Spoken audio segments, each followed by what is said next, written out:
Two Pints in a Corner is a music history podcast about the Channel Club in Boston, Mass. Dinky Dawson and Tony Raine are your hosts. They interview channel performers and workers, bringing out stories and memories of the great music and events that came through this iconic South Boston venue. Welcome to Two Pints in a Corner with Tony Raine and Dinky Dawson. Unfortunately, Tony is still out with illness that is getting better every day. So, and a tip of my hat and a prayer to Tony if you talk to him. And yes, this is Andrew Arsenal on the other end, and Peter Limbo, who's in the studio with us. And we're going to have a bit of fun today because we're going to be talking to the old production manager from the channel. And he's a lad and a half, let's put it that way. See, I knew I'd get that response. No, Andrew, what was the first show that you ever did and worked before you got employed there and stuff? Well, at the time, I was working with Stephen Cataldo and the Nervous Eaters. And we were touring around supporting the Elektra album that Rick Ocasek got the deal for them at Elektra. And so Mr. Cataldo, in his usual cranky way, after we had toured for a year or two, decided he was done with that whole lineup and he was going to disband the Nervous Eaters, as it was known at that time. Well, of course, in those days, when you were doing your farewell tour, it tended to go on for, a year or two. Minimum. You kept doing it and doing it and doing it because you couldn't walk away from the money. Yeah, I was just going to say, it's called making money. Right. But then the final show it actually turned out to be the last show ever for that incarnation of the Eaters was at the Channel. Oh, and, the last show. And it was a very successful night. And I remember it like it was yesterday. I went into the office to settle up with Mr. Peter Boris. Yeah. And during the settlement, he said, well, what are you going to do now? Now that this thing is over? And I was like, I haven't thought that far ahead yet. And he said, we would like you to come on board here and work with us. What do you think about that? And I was like, tell me when you want to see me. And I showed up and they showed up and there we were for a big chunk of the 1980s. Yeah.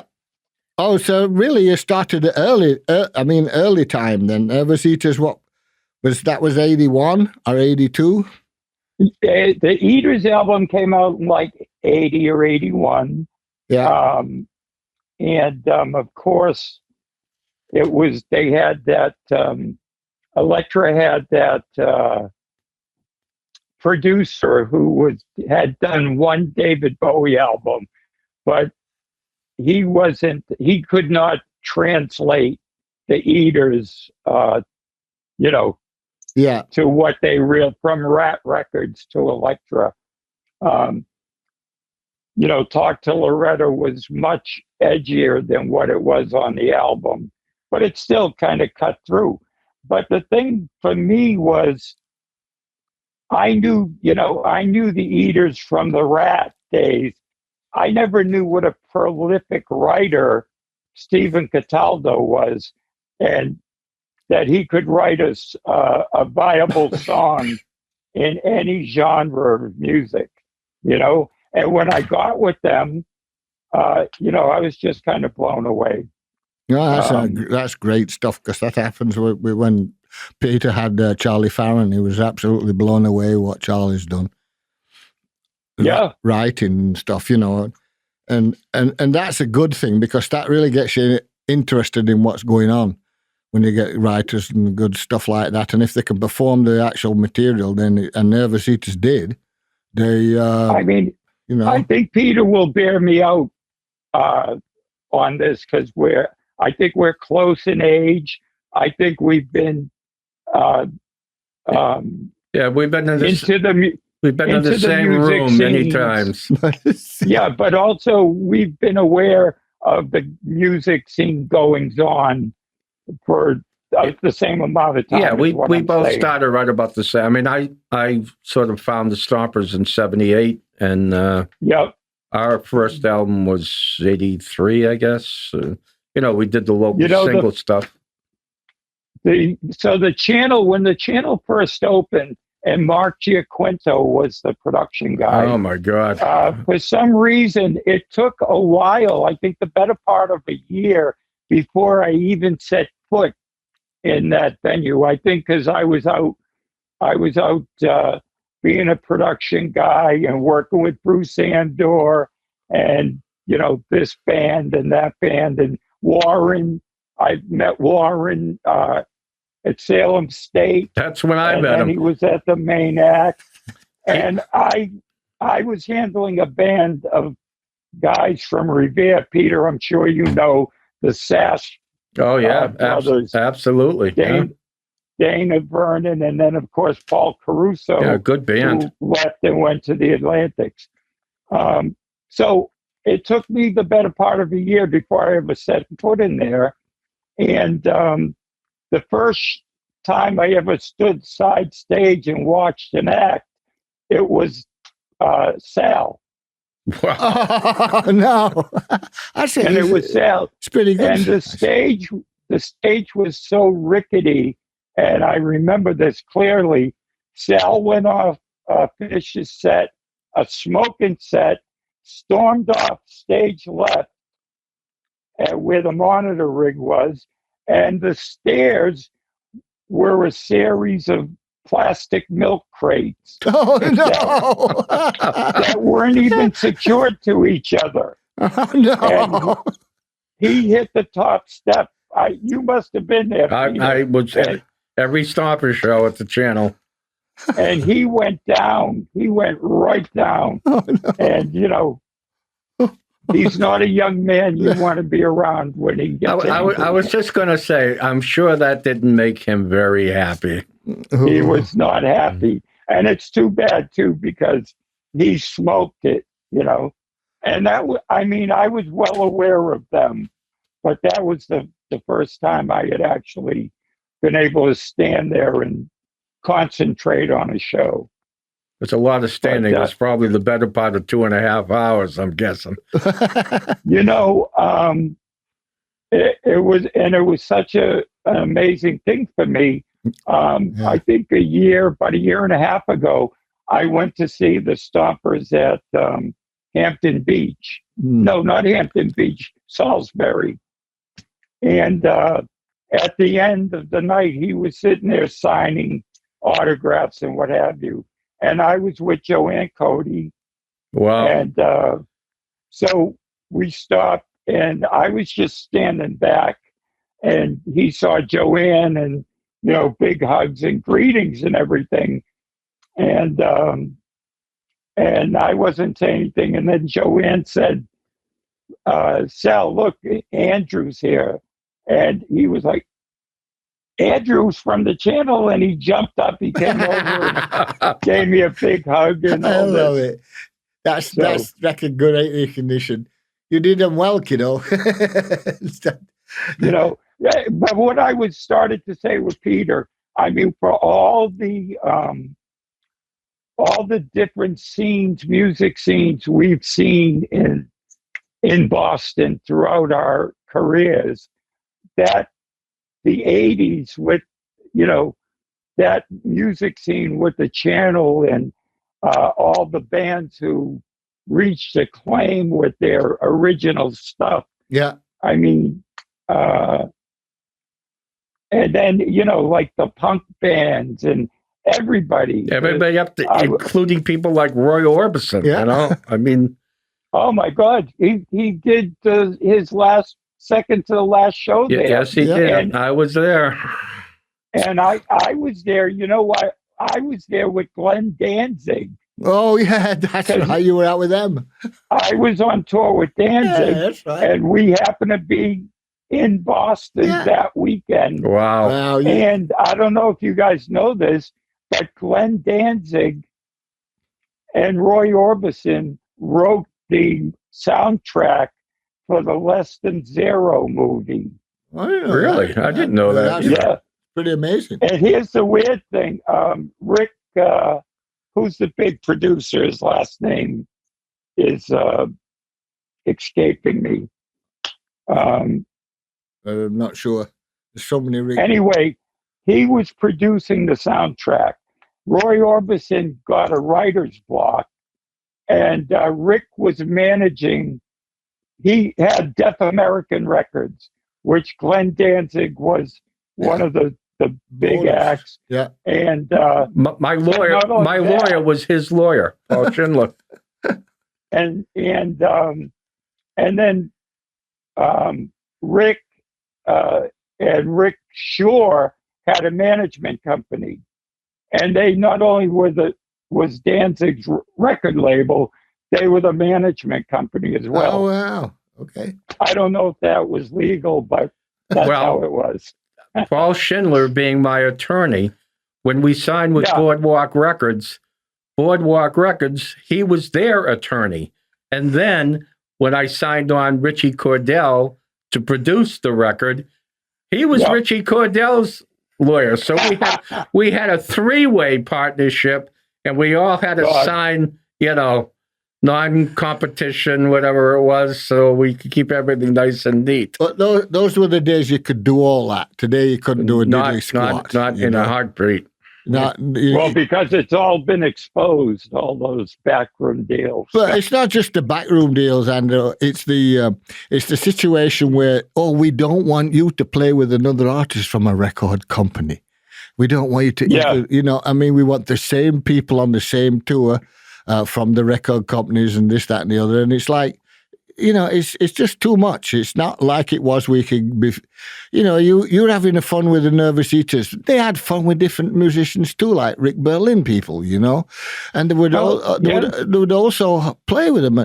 Well, it was the same for me with Fleetwood and with the Byrds, with this, that, and the other. We'd all play with different things, and have different musicians and friends around that we met on tour.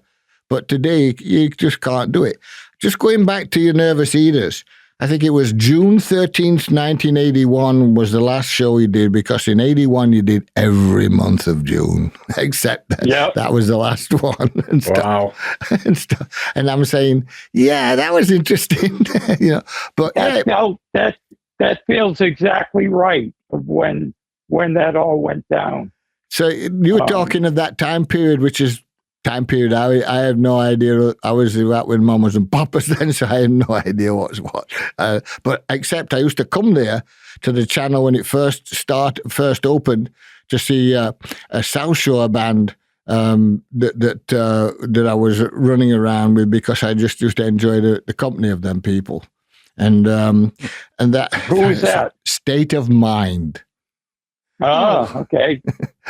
Robbie. And I remember that. He's a good guitarist, good drummers, and good musicians. They're still you know what? But that was a great thing about the channel. If you weren't working on a certain night, you could go to the channel and see either your friends on the stage or in the audience. Exactly. I mean, it wasn't just going to see a concert. It was going to hang out with your friends. I think I did more business in the channel than I ever did in my office on Lincoln Street with Tim Collins. I believe you would go there, and everybody you wanted to see was there, and so you made all your deals and talked about what you were going to do. It was just a great place to meet and hang. So what was the best nights you went? It was a great Petri dish. Oh, yeah. That's a great way of doing it. Yeah, that's a great phrase. I like that. Yeah, definitely. And, because it was a scene. I mean, there was so many different genres of music every day that it was amazing. You get reggae in one night, or in a day you would get Spinal Tap. Oh, come on, I got to hear that Spinal Tap. You know what? You didn't have, and if he hears me, I hope he doesn't hold it against me, but you didn't have the Dawn Law pomposity. You didn't have the Lansdowne Street pomposity.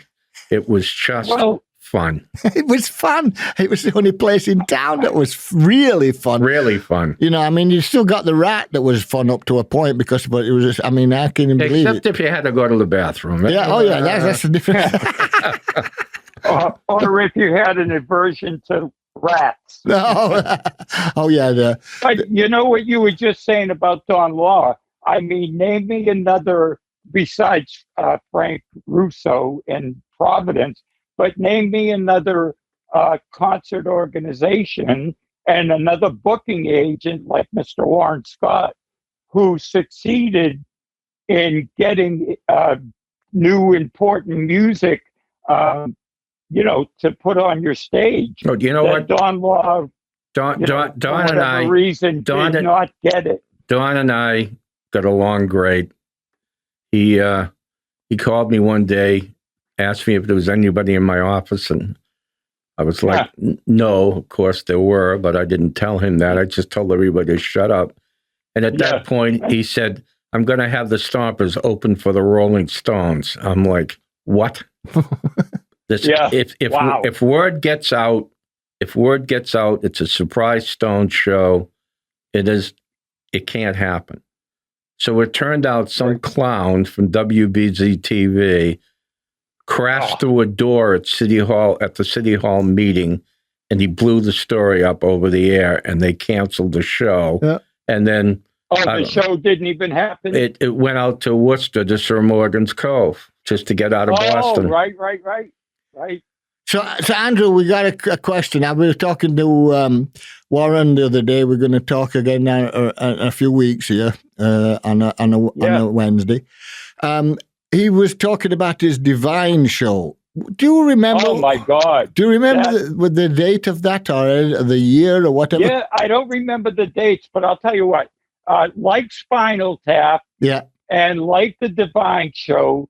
He pulled some stuff. Oh, that's what he's going to tell us. He's going to tell us how we got the both of them, but he can't remember the Spinal Tap. They weren't even thinking about doing live dates. No, he's going to tell us. That was his total idea, and he went to the movie production company and put it all together. He's going to tell us all that stuff because that's a good story. But I wanted to hear from you. You worked that as a production manager, and I heard the roof fell on him. So, but the Divine thing, I got to tell you, he was getting ready for his show, and I walked in the dressing room. And he was sitting there putting his makeup on and everything, but his bosom was laying on the counter next to him. There you go. But that was, people didn't even know, what that was all about. If you hadn't seen the movie and survived the shock of the movie and what that was all about. Especially the final scene. And, of course, that was one of the big winners for shows at the channel, for avant-garde type stuff that we ended up doing all the time. But do you remember the year? Tap, huh? Do you remember the year of Divine? No, for me, that was the 1980 to whenever. Yeah, okay. Our mind blanking time. I'm with you. That's what Warren said. It was a decade equaled 1 year in those days. Yeah, because you worked 7 days a week. No. But the Spinal Tap thing, if you remember, we did 2 shows. It was the world tour, and the world tour consisted of the 2 shows at the channel, and I think 2 shows in San Francisco. And that was it. That was it. So it was an all ages show and a regular show at night. So I had to go pick Christopher Guest up at the airport, And he's the guy who was the Jeff Beck-looking character, Nigel Tufnell, the guy whose amplifiers went to 11. And yeah. So I had to go pick him up. And he comes out, and I wasn't thinking that he was the straight comedian guy. I was looking for a Jeff Beck kind of guy. And he comes up. Wrong. He comes out and he's carrying a round hat box. And that was his wig was in there. and for some reason, and it was a torrential downpour. Yeah. Yep. That day. And what was it like being on the stage of the channel on any time there was a torrential downpour? Drip. No, this was more than drip. This was get Costas up on the roof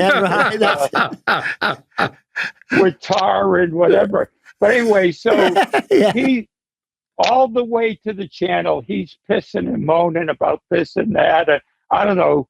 I think he wasn't really a big fan of the live date or whatever. And the money for them to get there for the money they paid them was even more amazing, because you would have thought it would have been a lot more money. But anyway, we walk into the channel, and he's standing beside me, and the first thing that we walk in, and I knew where to look. I looked immediately at the stage. And he must have followed my gaze, because he looked and he was like, if I get electrocuted tonight. and that was, he said, I ain't going on that stage. What are you, crazy? It was pouring. It was like a monsoon, right? And the biggest amount of water was coming through the roof right where he would be standing. Jeez. So, needless to say, we had our hands full to get ready for the All Ages show, but that really drove him the rest of the way off the edge. But, it was one of those iconic shows that we did there. It was 7th of July, 1984, and Lizzie Borden and the Axes played, and the Bumsteads and Midnight or whatever. Lizzie Borden played? According to my notes from the database. Wow. And Spinal Tap, and then that thing fell down on top of him, and the crowd thought it was actually part of the show. That's what I heard. Are you saying that, to your recollection, the roof actually collapsed a little bit? Well, the panel, them panels and white panels got absolutely soaked, and it just dropped out. Whether he did it, prior to the show or whatever, but they said that was like. This is a couple of people that was saying that because I wasn't there. I mean, I didn't come in there till 1986 properly. I didn't when we were all changing everything. And but I was on about this show because I just thought it was hilarious that the roof had fallen at the same time and playing with the. I've got the T-shirt on that goes to 11 right now and stuff like that. Yeah. I put it on just because I knew you would say something about the 11, because all engineers and people like you do. And you know what's funny? After you see the movie, and if you're actually a touring person, there's a lot of scenes in that movie that if you've been on tour, we've all been through. Absolutely. Absolutely. Totally. I mean, how many times have you been lost in the bowels of an old theater trying to get from your dressing room to the stage? and probably held the show up 20 minutes at least because you were lost. The Carnegie Hall's one of them. I got lost in the organ upstairs. I couldn't get out of there. I didn't know where to go. I got Hampton Hawes there on a show, and I was like, oh my goodness, this is just beautiful jazz. Why am I stuck up in the organ? Because they wanted me to go check it out. Yeah, right. They wanted me to get me out of there so the union guy could turn up the sound, that kind of thing. But there's always tricks with this lot. I mean, think about this. One of the regulars who stood at, that corner of the bar where I always stood, and he was standing right next to me for 2 years or 3 years straight, was Mr. Jimmy Miller. Oh, yeah. The guy who produced 8 of the Rolling Stones' best albums. Yeah. And he was a regular there. Yeah, for those years, he definitely was. That's right. And then anybody who came into town to see him, they were there hanging out, whether it be, Marianne Faithfull or this one or that one. Yeah, they all hung out. Some of them, when Charlie came through, though, he didn't want to. He said, "Is Jimmy Miller here? Well, I don't want to see Jimmy Miller." That kind of thing. And Charlie Watts. Oh yeah, when Charlie played. Yeah. That was awesome. I mean, it was one of my. It was always a goal of mine when I started there to make sure that it was a real rock and roll musicians place to go and do a show, and not something where that wasn't the idea. Well, in my life, being a personal manager, my going there was trying to see these young bands on a big stage with great production. Yeah. You go to a club and you had a great time. You don't remember if it was what it was that made you enjoy it. But when you see them on a concert stage with good concert production, you really understand the potential of a band. Yeah, definitely. Definitely. Yeah, that's the beauty of that stage. What about Amy Mann at an all age Sunday afternoon show? The first time I saw her. You had a good time with that one because she can sing when she wants. And I mean it like I called it a petri dish earlier. It was a real down and dirty,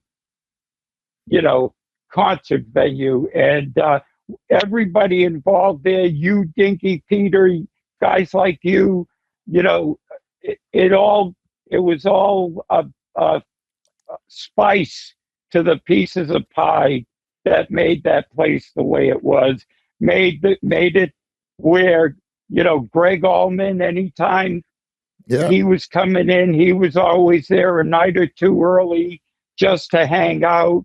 Yeah, March 2nd, 84, Midnight Traveler, Greg Allman, David Leonard's group, that kind of stuff. You're right about that. There were so many people that used to come in there prior to the show or after the show, or if they played Boston Garden. I mean, I had Christine. Yeah. Christine came over and we were checking with her from Fleetwood Mac days and stuff, and even John Boy took a photograph of me and Christina when I took him to the garden and stuff, and to meet Fleetwood and what have you. And John Boy was always running around. You and John Boy were the two that were key on the whole place to me, in a lot of stuff. You on production, you doing all the necessities, and enjoying yourself at the same time, because when you had the shows up and time-wise, you were there on the side of the stage whipping them off if they were on the wrong, especially the 5 bands a night business and stuff like that. You would whip them off on the right time and they're gone. And we were out the back door, boof, and next one was up. It was great. It was an art form. And look at how many genres of music were born at that time period. That's why Warren did so well, because Don Law's people would only book the certain genres of music, a complete other side of the music, from reggae to the world music completely was not really booked by Don. He never really wanted that up there. Well, he never understood. He never understood it for true. And I mentioned the story when we were talking to somebody else doing one of these podcasts, that a good friend of mine worked in the office at Don's office in Cambridge. And one day, Don's in his office with the door closed, and he starts screaming. Don, it wasn't a happy guy. He starts screaming. He's got a contract in his hand. He opens the door, and he yells into everybody in the office, "Who the hell is this band Sade? And why am I paying them all this money?" It was Sade. He had no idea. Wow. That's why Dave Marsden took off. No, the one sat in the corner from here, Nancy, was the first booking agent for Don Law and stuff. So, you say what you will, if you were up against him, good luck to you. How we were so successful at it, it was a God thing, or was it? It was personnel. It was the personnel, like Warren, and going to New York, seeing certain people in New York, and walking into their offices and giving them the time of day. There were certain agents, A, who didn't like Don Law, and a lot. But B, yes, of course. But B, they had to overpay. That's really how they got a lot of this talent, was having to overpay. Right. And Warren had cut his teeth at the main act. Oh yeah, so yeah. He got his relationship started outside of Boston. Well, he got him started when he was in college. I mean, he was booking Salem State. Yep. That's when I met him. But then the main act, was his first foray into, look who we had there. The Ramones, he booked some great people along the way. There's no doubt about Roy it. Orbison at the main act. Yeah, he did. He did. Oh, I missed that. And there weren't that many people there. I don't think anybody really believed it. But I actually have a photograph of my brother and myself standing on either side of Roy Orbison. That's up on the wall in my home, autographed, and it was unbelievable. I mean, yeah, the night, the night there at the Channel was phenomenal when he were on that stage. You're right, it became a concert, but it became an intimate concert because there was 3,000 or whatever people there, and it was just, everyone was just, oh my God, that kind of thing, because it was so good, so well done. All the artists that perform on there. There was one artist here that were a bit dicky here and a bit dicky there, as we all went through. But the attitudes changed as soon as they hit the stage and started getting feedback from all the crowd and whatever. Oh, my God. It was, unbelievable. You couldn't beat that. No. You were in the middle of the audience. And if you were succeeding at your thing, it was probably rare that you got that kind of immediate feedback. It was funny. We shot the Stompers video at the Channel. Yeah. And what we did was corral, maybe 20 feet in front of the stage, and we were going to find some real fans that we knew we could count on, for those up-close shots. And I'm telling you, everybody wanted to be in the corral. It was like insanity. I mean, once we got the place half full, then it was the end of it.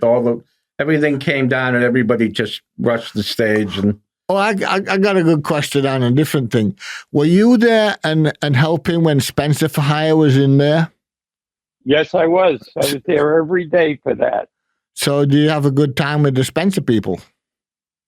It was pretty. It was interesting. It was kind of thrilling that, of every place they could have gone and done that episode, they did it there. A tribute to I think they wanted to have a real down and dirty club location to pull off the story. And, it was just great to be there and be a part of it. And it was something out of left field that you never thought would have happened. It's a great experience, that kind of stuff. But I thought from you'd say about Spencer, because it was definitely good, well produced. It was a great show. I love that show on TV. And so, go ahead. I'm sorry. No, go on. Continue. So one of the genres that was really breaking out like wildfire, the punk thing had started in England, but in the Channel days, the American punk thing was really, really heating up the LA punk bands. There was all the West Coast. Well, so the bouncers, the stage diving thing. Oh, yeah, I was about to bring. Oh, my God. It was a big contention. And it was a big contention for me because the club policy didn't want it. Yeah. But then it was, I was mindful that was part of the scene. Yeah. And the bands, that made the show all the better. So thank God the insurance agents weren't there, though. Oh, my God. So I came to a point with security and everything where I would have the security guys around the stage, but we would let the stage diving go for a little bit before we sent in the troops and cleared the stage. Yeah. So one night it was Black Flag. I'll never forget it. Oh, my God. The stage diving was insane. The mosh pit in front of the stage was just kinetic anger. Yeah. And so finally I unleashed the hounds to clear off the stage. And for whatever reason, I must have been so caught up, I found myself on stage throwing punk rockers off the stage. Done that. So here's the scene. I've got my back to the audience. I've got a punk in my left hand, a punk in my right hand, and I'm swinging my arms to throw them off the stage behind me. And as I'm doing that, I look upstage, and there's a kid coming at me from the drum riser. Oh, no. He body blocks me with the two kids that I got already right off the downstage edge. And now I'm on the floor in the mosh pit. Oh, no. And I'm like, wow, this is how my life's going to end. I'm gonna be trampled to death in a mosh pit. And I swear to God, when I got up off that floor, I had U.S. Army boot prints on my face. Oh, no. I had to fight my way up off the floor. I think security finally realized where I was, and they, waded into the crowd to get me out of there. It was crazy. That sounds really crazy. That's Sean McNally was talking about all this stuff with it because he brought in a lot of the bands with Cringe later on, that they still do the mosh stuff even now, what have you. But it's more controlled now. They do it. They've figured it out how to really get off on it and then not hurt anybody except themselves and stuff.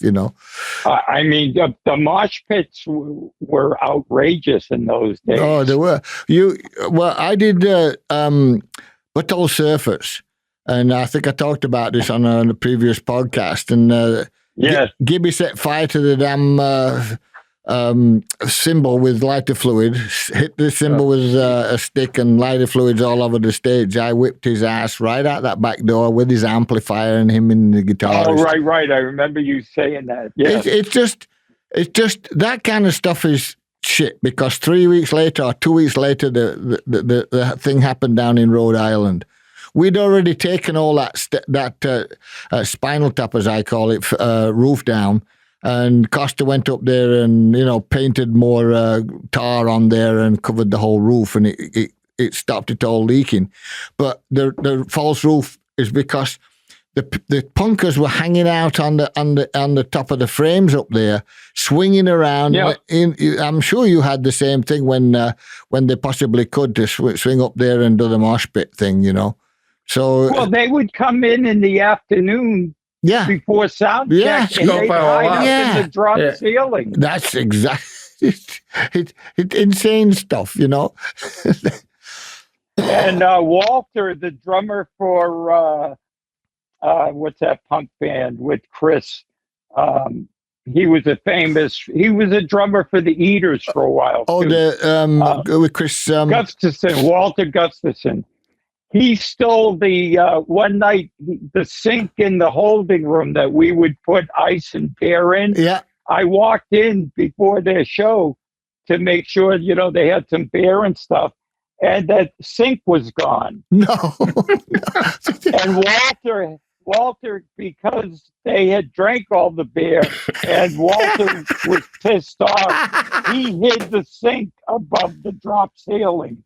That's hilarious. And they were standing there saying, "Whoa, we don't know where it went. Whoa, what happened to the sink?" That's hilarious. I like that one. That is hilarious. Absolutely. So I just remembered this the other day, getting back to the Eaters real quick. We were in, touring, supporting the Elektra album, and we were in upstate New York, and we had a club date, and there was two bands on the bill. It was the Nervous Eaters, and believe it or not, before her first album came out, Cyndi Lauper's band. Wow. Oh, Blue Angel. But the problem was the band there was advertised for 3 sets. Oh. So now it's the afternoon at sound check, and of course, 3 sets. Both bands are signed.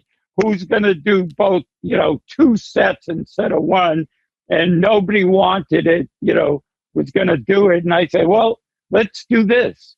Let's put both bands together and do an opening set of, classic covers. Yeah. And that's what happened. Cyndi Lauper and Steve did the opening set together. Wow. Oh, that's the kind of stuff I like. That kind of stuff is great. You know? And then of course, a couple months later, Girls Just Want to Have Fun is blowing up the airwaves. Well, you had the drummer there was John Morelli, and John was here in Plymouth. He's been here for a long time, and he used to run all the British not imports, but British BBCs, which is a pubs down here. And he's brought up here in Plymouth and stuff, and he's a good lad. And he's still around. And Cyndi actually, I think, goes on the Cape near where Peter lives, is in Hyannis area. She goes on for the summer and stuff. But she's doing her final tour right now. This is it. This is the final tour. But she could sing in 5 octaves, That girl could. Oh, yeah. I mean, it blew me away, and had fun, like you said, with other people. That was the thing, and it's tough. So she's doing the last tour. It's good to see some of the people that you figure. I tried to get my old friend Spanky McFarlane from Spanky and our gang out, but she can't. She can sing still, but at 82 or 83, she just legs and stuff in the back and everything. And we used to have a paramedic on the road 10 years ago with us, just so she would be all right. And looking after her, and we had hospital oxygen at every gig and stuff like that. Before we called you, thinking I were talking about Judy Collins, and I was saying that she can't even play guitar anymore because of arthritis, and she's got a small band with her now, and she just stands up and sings. But it's because Nancy, what she said early on, she had all those years of actual vocal training, which I know a lot more about than people understand. Because obviously, why she's lasted so long, she can still. I saw her last year. She can still sing like a bird. You get to a certain age, and that kind of stuff isn't and stuff. But anyway, are you still doing productions and stuff like that here and there? So here and there, I'm still doing entertainment, but I got, I found this niche while I was married and raising a family, and I got into the corporate side. Good one. Production. Good one. Yeah, And doing, checks I was just going to say corporate meetings, and their checks clear. Yeah. Well, you know what? And my son Drew is like quickly becoming one of the live video engineers in the corporate world. Oh, cool! And he was just in Mexico City for a CEO, the C-suite of Coca-Cola.